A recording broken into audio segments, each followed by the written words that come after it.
안식일이 지남에 막달라 마리아와 야고보의 어머니 마리아와 또 살로메가 가서 예수께 바르기 위하여 향품을 사두었다가 안식일 후 첫날 매우 일찍이 해돋을 때에 그 무덤으로 가서 서로 말하되 누가 우리를 위하여 무덤 문에 돌을 굴려주리요 하더니 3번 학원입니다. 눈을 들어본즉 벌써 돌이 굴려져 있는데 그 돌이 심히 크더라. 무덤에 들어가서 흰 옷을 입은 한 청년이 우편에 앉은 것을 보고 놀라매 청년이 이르되 놀라지 말라. 너희가 십자가에 못 박힌 나사렛 예수를 찾는구나. 그가 살아나셨고 여기 계시지 아니하리라. 보라 그를 두었던 곳이니라. 가서 그의 제자들과 베드로에게 이르기를 예수께서 너희보다 먼저 갈릴리로 가시나니 전에 너희에게 말씀하신 대로 너희가 거기서 배우리라 하라 하는지라. 여자들이 몫이 놀라 떨며 나와 무덤에서 도망하고 무서워하여 아무에게도 아무 말도 하지 못하더라.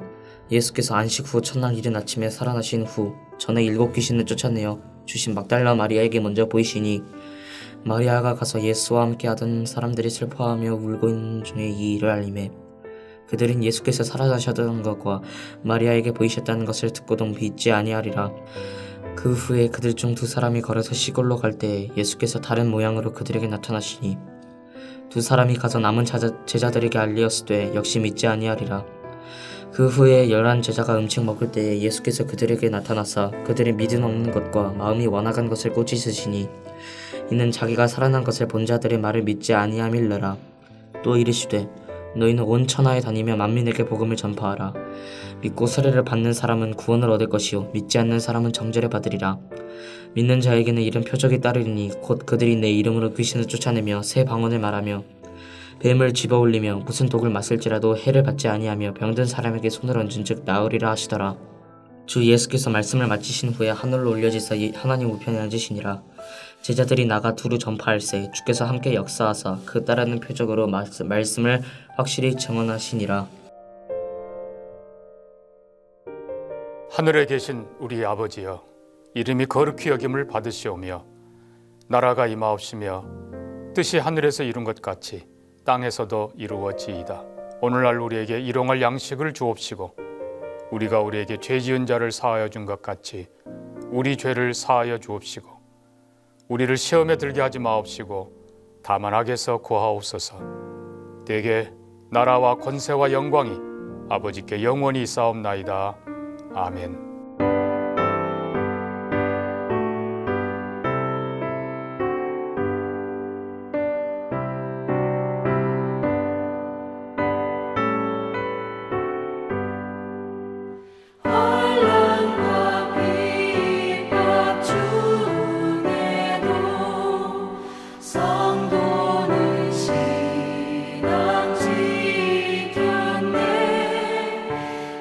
신앙생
오늘 본문 말씀은 사도행전 19장 8절에서 20절입니다.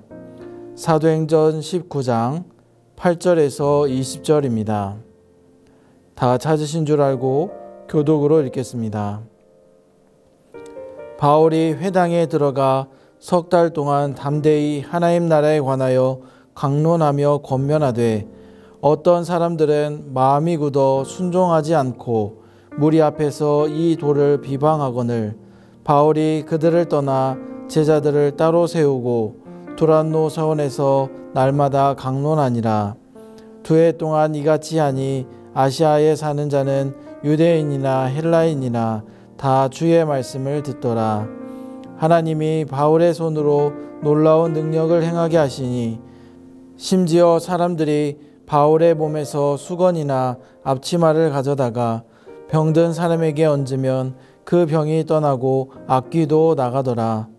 이에 돌아다니며 마술하는 어떤 유대인들이 시험삼아 악귀 들린 자들에게 주 예수의 이름을 불러 말하되 내가 바울이 전파하는 예수를 의지하여 너희에게 명하노라 하더라.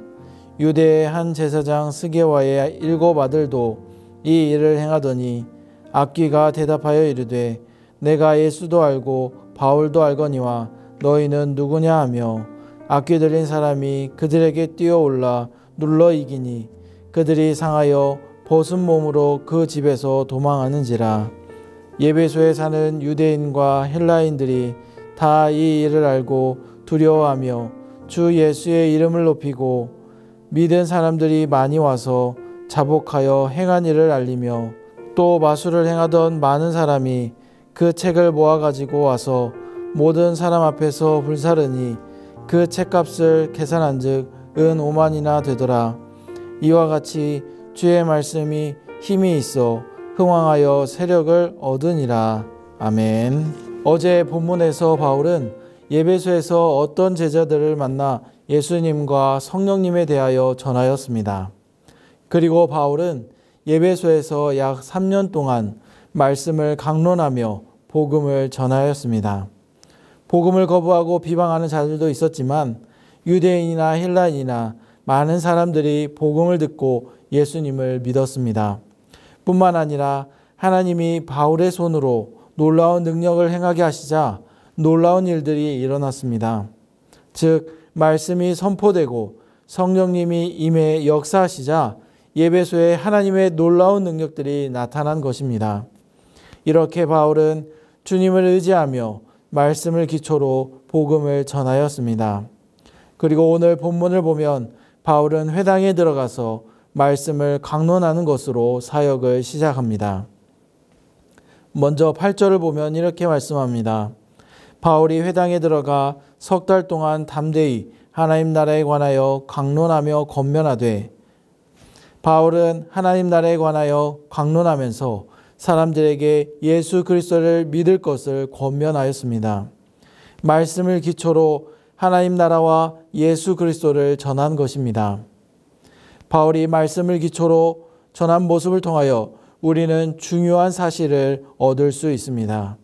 바로 하나님 나라와 예수 그리스도 그리고 복음을 전할 때 말씀을 기초로 해야 한다는 사실입니다.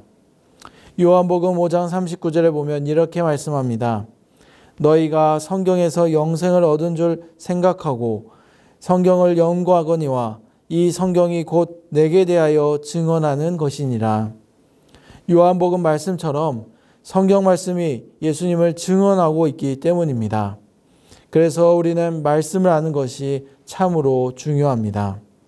그래서 우리는 어떤 사역을 감당하든지 기도로 시작하지만 더불어 말씀을 읽고 묵상하고 가르치고 전해야 합니다. 말씀을 통하여 예수님을 드러내야 합니다. 그런데 본문 9절을 보면 바울이 말씀을 강론하고 예수님을 전하자 방해자들이 나타났습니다. 그들은 마음이 굳어 순종하지 않는 자들이었습니다. 그들은 무리 앞에서 비방하기까지 하였습니다. 여기서 우리는 두 가지를 또한 알 수 있습니다. 첫 번째는 복음을 전할 때 말씀을 기초로 전하고 말씀을 통하여 예수님을 드러내야 한다는 것입니다. 예수님을 믿고 있는지 질문해서 멈추는 것이 아니라 말씀을 기초로 예수님을 전하고 복음을 전해야 하는 것입니다. 두 번째는 듣는 자세도 중요하다라는 것입니다.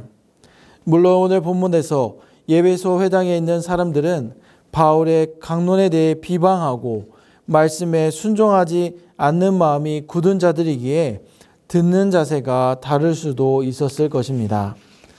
그러나 우리는 예수님을 믿는 그리스도인들이기 때문에 하나님의 말씀을 들을 때에 열린 마음으로 듣고 그 말씀에 순종할 수 있어야 하는 것입니다. 우리가 진정 하나님의 말씀을 사모하면서 듣고 그 말씀을 귀중히 여기며 말씀대로 지켜 행할 때에, 순종할 때에 하나님께서는 더 큰 은혜를 베풀어 주실 것이기 때문입니다. 그리고 그러한 사람들, 순종의 사람들이 있는 곳에는 은혜가 넘칠 것입니다. 그러므로 우리는 사모하는 마음으로, 겸손한 마음으로 하나님의 말씀을 듣고자 노력하며 순종해야 합니다. 사랑하는 성도 여러분, 더욱 사모하는 마음으로 하나님의 말씀을 듣고 지켜 행하시길 바랍니다. 이어서 9절을 보면 바울은 비방하는 사람들 곧 대적하는 사람들에게 떠나 제자들을 따로 세우고 두란노 서원으로 장소를 옮겨 말씀을 더 깊이 강론하였습니다. 자칫 비방하는 자들 앞에서 위축될 수도 있지만 바울은 그렇지 않았습니다. 오히려 바울은 복음을 더욱 담대히 전하고자 무려 2년 동안 말씀 강론에 더 집중하였습니다. 그 결과 본문 10절 말씀처럼 아시아에 사는 유대인과 헬라인들 가운데 많은 이들이 예수님을 믿게 되었습니다. 하나님을 의지하며 믿음으로 복음의 씨앗을 뿌리면, 또 포기하지 않고 열심을 다해 복음의 씨앗을 뿌리면 하나님의 능력으로, 성령의 역사하심으로 변화되고 열매를 거두게 해주십니다. 우리의 힘이 아니라 하나님의 능력과 역사하심으로 복음을 듣고 변화되는 것입니다. 여기서 우리는 또 중요한 한 가지 사실을 얻을 수 있습니다. 바울은 에베소에서 복음을 전할 때 강조한 두 가지가 있다라는 것입니다. 바로 성령과 말씀입니다. 바울은 에베소 어떤 제자들에게 성령을 받았느냐 물어보았고, 예수님과 복음을 전할 때 말씀을 기초로 전했습니다. 한 번이 아니라 무려 2년이 넘도록 강론하였습니다. 우리도 이 사실을 기억해야 합니다. 성령님은 말씀과 별개로 역사하지 않으십니다. 말씀은 성령님과 별개로 열매를 맺지 않습니다. 그렇게 우리가 어떤 사명을 감당하든지 성령과 말씀을 굳게 붙잡아야 하는 것입니다. 그럴 때 하나님의 역사가 나타납니다. 그러므로 성도 여러분, 성령과 말씀을 굳게 붙잡으시길 바랍니다. 성령 충만함을 얻고자 늘 깨어 기도하며 말씀을 사모하시길 바랍니다. 이어서 12절부터 20절까지 보면 바울을 통해 나타나는 하나님의 능력의 놀라움과 마술사 이야기가 나옵니다. 12절을 보면 이렇게 말씀합니다. 심지어 사람들이 바울의 몸에서 손수건이나 앞치마를 가져다가 병든 사람에게 얹으면 그 병이 떠나고 악귀도 나가더라. 바울이 가지고 있던 손수건이나 앞치마를 가져다가 얹기만 해도 병이 치유되고 악귀가 나가는 일이 일어났습니다. 당시 에베소는 마술과 주술이 흔하였던 곳이었습니다. 그런데 하나님은 특별하고 놀라운 이적을 행하심으로 바울이 전하는 예수님이 어떤 분이신지 사람들에게 강력하게 이야기해주고 있습니다. 우리는 이러한 사실들을 통하여 하나님의 전지전능하심을 다시 한번 깨닫게 됩니다. 하나님의 능력은 너무 놀랍고 하나님의 행하심은 말로 설명할 수가 없습니다. 또한 당시 에베소에 마술하는 사람들이 많이 있었는데 그들은 이 놀라운 사실들을 듣고 자신들도 그리 행하면 악귀를 쫓아낼 수 있을 것이라 생각하고 따라했습니다. 실제로 근동지방에서 발견된 조각문들 중에는 악귀를 쫓아내는 마술의 주문들이 있다고 합니다. 그런 것처럼 마술하는 사람들은 예수님의 이름을 마치 주문을 외우는 것처럼 여겨 바울이 전파하는 예수의 이름이라고 말을 하며 악귀를 쫓으려 하였던 것입니다. 이에 대하여 본문 14절부터 16절을 보면 마술사들이 한 행동이 얼마나 무지한 생각인지를 보여주는 상황이 등장합니다. 그 상황은 바로 제사장 스게와의 7 아들이 마술사가 했던 것을 따라했다가 악귀 들린 사람이 그들에게 뛰어올라 눌러 이기자 그들이 도망갔던 사건입니다. 마술사들이 보인 것처럼 스게와의 7 아들이 보인 것처럼 특별한 형식이나 주문 등으로 악귀를 제압할 수 없습니다. 오히려 악귀에게 제압당하고 놀아날 수밖에 없습니다. 그렇게 우리는 예수님을 향한 신실한 믿음이 필요합니다. 우리는 아무것도 할 수 없지만 하나님의 놀라운 능력으로 이길 수 있기 때문입니다. 실제로 본문 17절 이하를 보면 사람들은 이렇게 반응하였습니다. 에베소에 사는 유대인과 헬라인들이 다 이 일을 알고 두려워하며 주 예수의 이름을 높이고, 바울을 통해 나타나는 하나님의 놀라운 능력을 보고 두려워하여 예수님의 이름을 높이게 된 것입니다. 그리고 많은 사람들이 와서 잘못을 회개하며 이 놀라운 일을 알렸습니다. 뿐만 아니라 예수님을 믿고 회개한 사람들 가운데 마술을 행하던 사람들은 마술 관련된 책들을 가져와 사람들 앞에서 불태웠습니다. 태워버린 책의 가치는 무려 은 5만이나 되었습니다. 그들은 다른 누군가가 책을 태우라고 하지 않았는데 스스로 결단하고 그리 행한 것이었습니다. 예수님을 믿음으로써 그들이 회개하고 변화된 것입니다. 이것은 하나님의 말씀이 얼마나 힘있게 일하는지, 그리스도의 승리가 얼마나 큰지, 성령님이 사람들에게 임하셔서 예수님을 믿게 하시고 그들을 어떻게 변화시켜 주시는지를 보여주는 사건입니다. 성도 여러분, 주님의 말씀은 힘이 있습니다. 그 말씀을 붙들고 믿음으로 나아가시길 바랍니다. 말씀을 뵙겠습니다. 바울은 에베소에서 주님을 의지하며 말씀을 기초로 복음을 전하였습니다. 예수님을 전하였습니다. 그곳에서 성령님의 역사심으로 놀라운 일들이 일어났고 많은 이들이 예수님을 믿게 되었습니다. 이는 오늘날 우리들에게도 복음을 전하는 것과 예수님을 전하는 것이 참으로 중요함을 알게 합니다. 그 이유는 아직도 우리 주변에는 예수님을 모르는 사람들이 많이 있고 아직도 예수님을 믿지 않는 사람들이 많이 있기 때문입니다. 그렇게 바울의 모습처럼 우리도 주님을 의지하며 말씀을 기초로 복음을 전하고 예수님을 전하는 사명을 감당해야 합니다. 우리가 먼저 예수님을 온전히 믿고 말씀과 기도로 복음을 전한다면 성령님이 일하실 것입니다. 성령님이 그들의 마음을 변화시켜 주실 것입니다. 사랑하는 성도 여러분, 복음이 전해지는 곳에 하나님의 능력이 나타나고 그 능력은 다시 복음의 확산으로 이어집니다. 사랑하는 성도 여러분, 주님의 말씀에 힘이 있음을 기억하시길 바랍니다. 다시금 주님만을 의지하며 그 말씀 붙들고 복음을 전하고 믿음으로 전진하는 삶을 살아가시길 간절히 소망합니다. 기도하겠습니다. 한없는 사랑으로 우리를 붙들어 주시는 하나님 아버지, 오늘도 주님의 은혜를 생각하며 기도할 수 있도록 인도해 주심에 감사합니다. 바울이 온전히 주님을 의지하며 믿음으로 복음을 전하였던 것처럼 우리도 말씀과 기도로 준비하여 복음을 담대히 전할 수 있도록 함께하여 주시옵소서. 또한 우리가 더욱 하나님을 사랑하고 하나님의 말씀을 사모하며 나아가게 하시고 하나님을 기쁘시게 하는 삶, 하나님께 영광 돌리는 삶을 살아갈 수 있도록 도와주시옵소서. 또한 내가 서 있는 곳에서 그리스도의 선한 영향력을 끼치며 살아갈 수 있도록 인도하여 주시옵소서. 또한 우리의 믿음이 흔들리지 않게 하시고 오직 주님만 바라보게 하시고 어떤 환경과 어려움이 다가오더라도 믿음으로 승리할 수 있도록 함께하여 주시옵소서. 특별히 이 시간 성도들과 성도들의 가족 구성원 모두의 건강을 위하여 기도합니다. 아픈 곳이 있다면, 질병이 있다면 주님 치료하여 주시옵소서. 주님의 은혜로 건강이 회복되어 더욱 하나님께 영광 돌리는 삶을 살아가게 하여 주시옵소서. 예수님의 이름으로 기도드립니다. 아멘.